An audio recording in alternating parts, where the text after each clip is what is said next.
I'm Logan Crawford, and right now on Spotlight, we're speaking with author Peter Sheardy, who has put together a wonderful work. It is called A Gathering of Words. He masterfully weaves together a selection of poems and lyrics, drawing from his deep well of personal experiences, emotions, and observations. Through his collection, readers are beckoned into a world painted with vivid imageries, from the gentle sway of an amber leaf to the stark chill of a December in Cleveland. We're delighted to have this very talented author and poet join us here today on Spotlight. We thank the team at Atticus Publishing for helping us put him in the spotlight today. And we ask viewers like you to support writers like him by subscribing to our channel. Peter, thank you so much for being our guest today on Spotlight. Thank you, Logan. Great to be here. It's a beautiful book. Was this years in the making? Was it something you specifically wrote for this book, or were these a collection of poems you had written over the years? It was the latter. I've been writing poetry since I've been in high school, so that was a while back, and I gradually moved into writing lyrics. And at one point, I looked and I realized I had over 1,000 songs I'd written and close to 500 poems.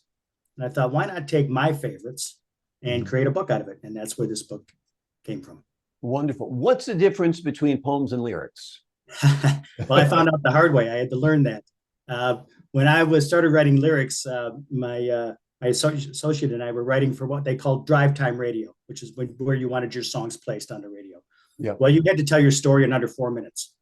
And with poetry, you could take 4 pages to tell your story if you chose to. So I had to learn to get my point across, what I wanted to say, in basically 3 verses and a chorus. So it was a little bit of a learning experience. Absolutely. Have any of your lyrics been produced into actual songs?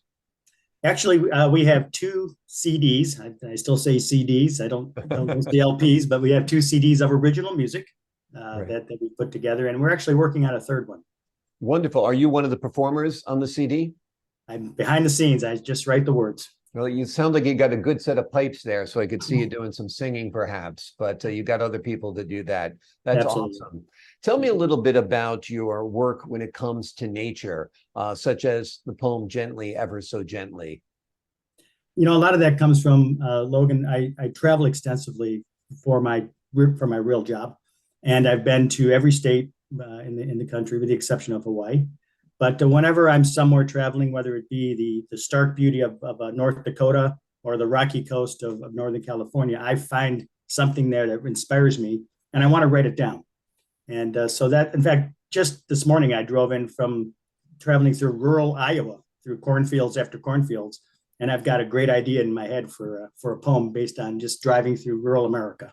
So it's just from being out there and then seeing it and appreciating it. Yeah. Yeah, there is. I mean, it's such a beautiful country. I mean, we have the most beautiful seascapes. We have the most beautiful mountains. We have the most beautiful prairies and fields and farms. And, you know, you can take such inspiration from it if you take a moment to just relax, take it in, absorb it, and make it part of you. Absolutely. Yeah, Yes. that seems like what you've done. Is there a favorite poem of yours or lyrics in this book? I would say my favorite overall is one that's called The Old Yellow Chaise Lounge. And it's just about how you grow up with something, and all of a sudden one day it's gone and you have to let it go. And but it's just this vinyl covered chaise lounge in my yard growing up. And then another one of my favorites, back to nature, is called Song of the Night. And it's the very first time I ever went to the Everglades in Florida at night. It's an entirely different feeling and experience going at night. Yeah, going into the Everglades at night, I would imagine, would be almost very frightening. I'm afraid to go in the Everglades. I don't like driving through the Everglades. I just feel like wander too far from the road. Yeah, exactly. The alligators and snakes and all kinds of creatures that are just ready to get me. For some reason, I'm always a target. So, but there's inspiration there as well. So who was your first reader once you got these books, these poems and lyrics together and you put it into a book form? Who's the first person you gave it to and said, hey, take a look at this?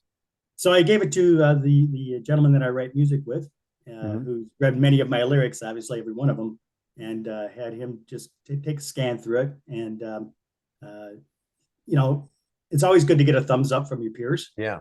So he was a good sounding board. And then the very first copy that was actually sold was one of my customers let me know that, hey, I bought your book and I love it. So that's the first two. That's awesome. That's high praise. You said customer. What kind of business do you have? So I'm a horticulturalist. Okay. So I work for a company. I actually sell plants around the country. So I have many different people that I sell to. So you're involved with nature on many different levels then. Yeah. That's true. That's true. Yes. Absolutely. Tell me about some of your inspirations. Who are the songwriters and poets and authors that inspire you? So on the poetry side, my muse became an American poet by the name of Don Blanding. And he was a poet that wrote back in the 30s and 40s and 50s. And a lot of his poetry were tropical imagery. He lived in Hawaii and he lived in the South Pacific. So it was all about that, which has always been one of my favorite areas of poetry or anything, is just that tropical feel. And so he really inspired me on the poetry side. And then, of course, Longfellow, you can't go wrong with anything that person wrote, that gentleman wrote. When it comes to music, my three inspirations are what I call the three Toms. And that would be Tom T. Hall, Tom Russell, and Tom Waits. And they're all excellent poets, storytellers, and songwriters. Wonderful. Wonderful. Have you done any other writing besides this book? I know you've written lots of poems and poetry, but have you put together a novel or anything like that? So I have a previous book that came out in 2015 called Airplane Etiquette, a guide to traveling with manners.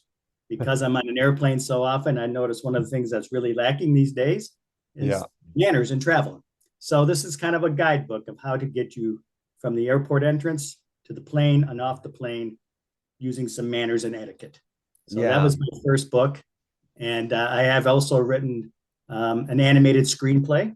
And I'm working on a couple other books as well. So I'm always writing. I write every day, Logan. That's great. Well, that's what great writers do. They write every day because it's a muscle like any other muscle. The more you write, the better you are at it. Tell me about that animated screenplay. That sounds intriguing.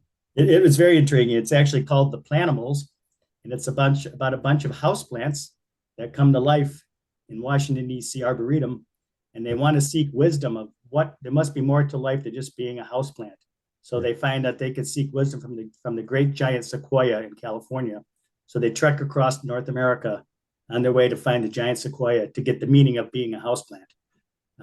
So it's obviously it's using my real job and but it's great. Great, very imaginative, that's for sure. Now, your book on airplane etiquette was written by in 2015. So I assume it wasn't inspired by the crazy plane lady who said, that person back there is not real. No, it was not. Exactly. It's amazing that we went from flying dressed like I'm dressed today to people in sweatpants getting up and screaming that other passengers are not real. Yes. Who would think that would happen? There's a whole chapter, Logan, on how to dress to fly. Yeah. You know, it used to be nice to go to the airport and people were nicely dressed with their families. Now you look at them and it's like, they look like they smell because they look like they sleep in those clothes. Right. Exactly. I get you. I see it. Absolutely. Tell me a little bit about your lyrics. I'm a little interested in that. You've put together 2 CDs or albums or whatever the heck we call them nowadays, collections, I guess, of music. And you get to see them performed live as well? Are there any venues where you've seen your music played? So the music that we rarely write and that I write is what now is called Americana or singer-songwriter stuff. Back in the day, I might have been the Eagles. All right, but now the Eagles are considered country music. So it's just whatever the music industry is calling the genres these days. So I kind of fall in Americana. A lot of mine are ballads and story songs. Of course, you can't go wrong with a love song or a breakup song. Those will always sell. And we've never had one performed by some other than people we know that have worked on our CDs. So it's really it's a hobby. Somebody says, what's your hobbies? Well, I don't really golf, but I write music. And we enjoy doing it and still have our day jobs. So that's great. And you putting the work out there is so important because you never know whose hands it's going to wind up in, that Tom Waits might pick up the book. These are great lyrics. I should put some music to them. Right. Oh yeah, exactly right. You never know. Yeah, I'm a big believer in serendipity.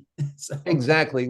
All of show business to me early on was described as a message in a bottle, that you put your work out there, and when you least expect it, the phone rings. And it's very, very true. You'll put a resume or a headshot or a reel out there, and when you least expect it, a director's calling you. I'm like, how'd you get your hands on that? And they're like, well, somebody held on to it, thought it was good, sent it to me. And, so hopefully the same thing happens with your book, because it's wonderful. It's called A Gathering of Words, and it's a selection of poems and lyrics by Peter Sheardy. It is highly recommended. You will love reading these poems, reading these lyrics. It'll help you reflect upon your life. It'll help you reflect upon your environment, and it will help you reflect upon nature. Peter, thank you so much for joining me here today on Spotlight. Thank you, Logan. I much appreciate it. I appreciate your time. And to the folks at home, I'm Logan Crawford, thanking you for your time this time. Until next time on Spotlight.